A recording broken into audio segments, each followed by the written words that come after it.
I'm Kirsten Strake-Anderson, and this is John Zott. We're here with the UT series, lecture series, and he is our final lecturer for the fall of 2018, and we're very excited to have him. Welcome. Thank you for this opportunity to be here. Likewise, very thrilled that you're here. You got your undergrad here at UT at the architecture program. What was your path from UT to where you are today? Class in '98, a bachelor's of architecture. Went to practice in New York. Well, I went to study as an intern architect in New York. Working towards licensure. Did that for 2 years, working with a large firm, doing a lot of commercial and institutional interiors. Found myself at Columbia in 2000 to do my post-professional studies, earned a master's there. Actually came back to teach at UT for a couple of years, just after getting out of school, which was an eye-opener. It was very exciting. At the time I was still living in New York. I concluded that stint, started teaching a bit in New York City, various institutions, went back to Columbia and taught for a while, currently teaching at Pratt. Since then, I've also founded a digital media practice with a colleague from this institution, both of us having graduated with our bachelors at about the same time. That business continues to grow and enter into new territory as far as marketing and communications consulting goes. In the meantime, I'm also a practicing architect, working on speculative projects like the one behind me, but also on modest residential and commercial projects in Brooklyn, Oregon, and Los Angeles. Wonderful. It's been a while since you've been back in school, I guess. there's a lot. Yeah, it's been a while. It has been a while. Although you still feel like you're a perennial student as a result of that. So in this path from UT to now, what joy, and particularly unexpected joy, have you experienced since being some hardworking undergrad, slave to the board? Well, that hasn't changed. I'm just the board's in the house, but the joy, the act of creation is still a big part of my day to day. I'm really thankful for that. I guess I would characterize that as a form of joy, but I see it more as kind of a necessary ingredient day to day. Otherwise, the profession itself would probably lose its appeal.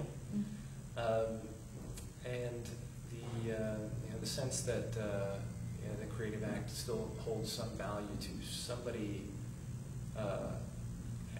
else is a perennial kind of like moment of total excitement, because as I can appreciate this, and you slave over these things in a very kind of rarefied atmosphere, hoping that they'll find fertile ground and kind of become realized, because I don't think anybody gets in this profession thinking that their drawings or their models or their other presentation materials are the adequate substitute for the real thing. When you can finally find somebody willing to invest in that idea, I think that's a kind of an electric moment. Yeah, the client collaboration, which is kind of daunting in a lot of ways and feels maybe potentially stifling, is actually a really exciting endeavor. I agree 100%. Well, speaking of your work with clients, but also speculative projects, we're sitting in an exhibition with your speculative project, Mass Market Alternatives. Can you tell me a little bit about how the culture of the current culture has informed this decision, this speculative project, and all the work that's gone into it? Sure. The project is meant to fill what I see as a void within the existing suburban real estate market. And there have been some murmurings in the media and also in real estate marketing circles that the next generation of values-oriented buyers, which have been changing industries outside of real estate, as they have matured into a generation with some purchasing power. Home purchasing is probably that last tier of a kind of the marketing evolution of a particular generation. So it's not surprising that the home buying market hasn't been directly affected by this generation, but everyone's anticipating some kind of big change as a result of their emergence into that market.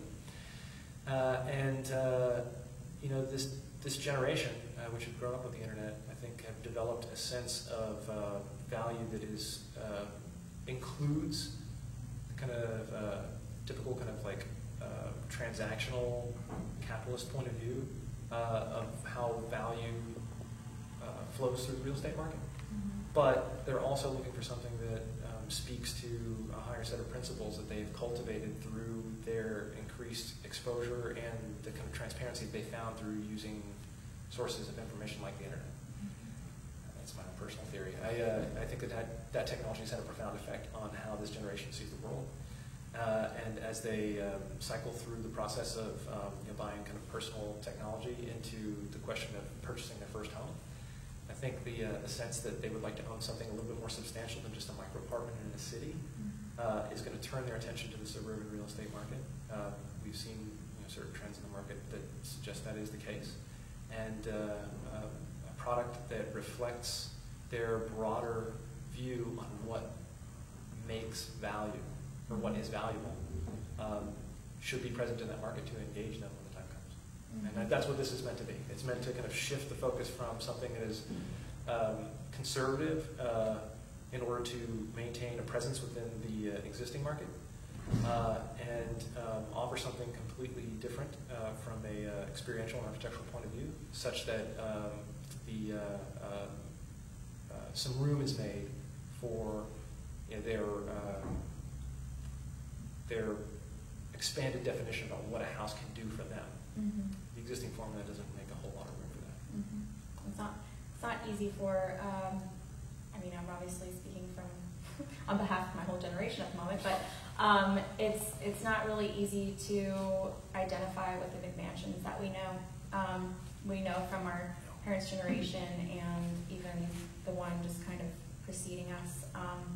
So you're right. There's sort of this value-driven identity that we're seeking that the mass market really hasn't identified yet. So I appreciate the speculative project and hope that someday it's a seed for something greater. You spoke about your firm working with digital media and marketing, and it seems in a lot of your work you work with this dynamic version of representation in architecture. Would you mind speaking to that a little bit and what you think about this media as a way to tackle the opportunities and challenges of the future in architecture? Well, as far as the future goes, I think there's tremendous potential in the kinds of technology that allow us to project a vision of the world directly into that world that it's meant to inhabit. So things like augmented reality and virtual reality have tremendous potential. And I think that while they have seen some serious strides forward with the recent popularity of things like Oculus Rift and the Hive sets and the ubiquitous kind of personal computer in our pockets that also have the ability to do similar kinds of deliver similar kinds of media. The technology itself still has a ways to go in terms of its portability and efficacy.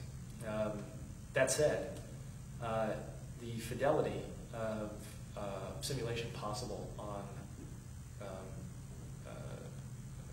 inexpensive technology today is far, far beyond where it used to be about 10 years ago. And it's changed the real estate market in the sense that it's eliminated a lot of the anxiety in speculative projects. Projects can now be realized at a level of fidelity that is so compelling that it's possible to get buyers on board earlier, and as a result eliminate a lot of the kind of leveraging of debt that generates some of the expenses and liabilities in the real estate scenario.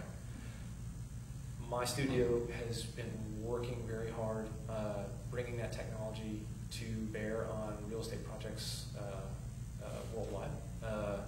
But this is the first time that it is attempted to take that same technology and approach a project from the ground up and leverage our experience with that technology to say something important about where the suburbs could go if it were to stretch a bit further and be a bit more ambitious. And so we're hoping that the technology will help us communicate that vision to others in such a compelling way that they'll understand that the risks that a project like this might represent are actually way less intimidating than they might look otherwise. Right. Right. Architects generally have a good understanding of space if we see a section or a plan, but a lot of people don't. They have to see it to believe it. And so feeling like you could literally walk through a building, I'm sure, like as you said, reduces the personal risk that you feel going into a venture. Oh, absolutely. So absolutely. Hopefully it increases the connection with speculative projects or the ability to move forward and be a little bit more bold in the choices that we make, because we've seen it already. Hopefully. Would be nice. Well, thank you so much for this interview. We have to go to your lecture now and get you all set up. So thank you so much for joining us. We'll see you next semester. Thank you. Thank you.